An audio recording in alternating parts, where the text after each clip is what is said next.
Cormani Mcclain, I did not get Matt's take. We're going to get his tomorrow, but he walks on at Florida. Many thought he would go home to Miami, or you no, pass.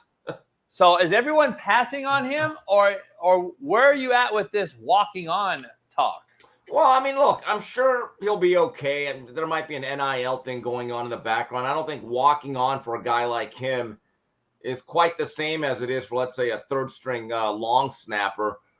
But Cormani was a guy, top 10 player, committed to Florida, then committed to Miami, and then, Colorado. And look, this young man needs to grow up and handle himself in a much better way. I don't really blame Colorado for letting him go or parting ways. He just, to me, he's a cautionary tale of going to the wrong school for the wrong reasons. I still remember when he announced to Colorado, he had that podcaster barking like a dog, making a big spectacle. I think his name is Gilly, and I'm thinking, oh God, I know where this is going. But again, go to the right school for the right reasons. If it's just about the NIL or your mother putting you out for the highest bidder, how do you think it's going to end up? As far as Mcclain, though, I mean, I forget, but I feel like they have a pretty strong secondary there already. He's got a crowded room he's coming into there. In Florida? Yeah, when it comes to at least on the field. But yeah, Cormani needs to be coached up, though. I'm just telling you, he does a poor job of being a press corner that doesn't make contact. And one thing that's been pointed out in a couple of videos, he lets everybody come across his face. So in-cutting routes are really a weakness. He does not have great understanding of zone concepts. The word on Cormani was he's a very gifted guy. He's long, he's got some speed, but he needed to be coached up fundamentally in terms of setting a foundation. And I'm just telling you, there are some things about him where he needed to grow up and mature. You can make an argument that maybe Colorado was not the environment he wanted to be in.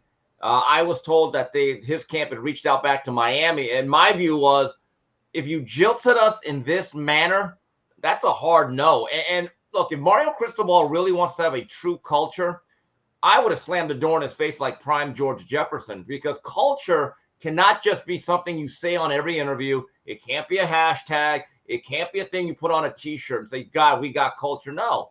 My view is this. If you do something like that to us, you're dead to us. I am sick and tired of colleges acting like a bunch of simps and whores. No. Go to your school. If you want to transfer, we'll only take you back under certain conditions. And Miami actually does need another cornerback, by the way, guys. There would have been a place for him, but I think there's a larger picture at play here.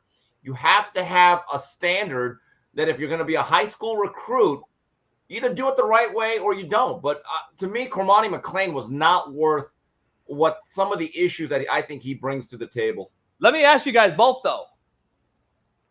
If arguably, I would bet and say that he is the best NFL corner, top 5 player of all time. Deion Sanders can't get through to this kid. Who the hell's going to get through to this kid? This is the corner coaching him. A guy that played your position at the elite level of elite levels can't get through to you.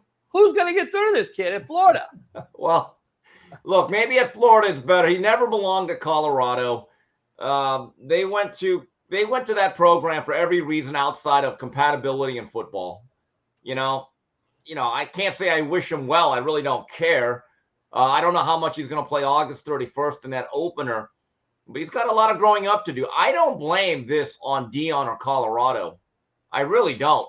There may be other issues within that program, but when a player does not do his part, showing up on time, being engaged, being prepared, there's no program for you then, as far as I'm concerned.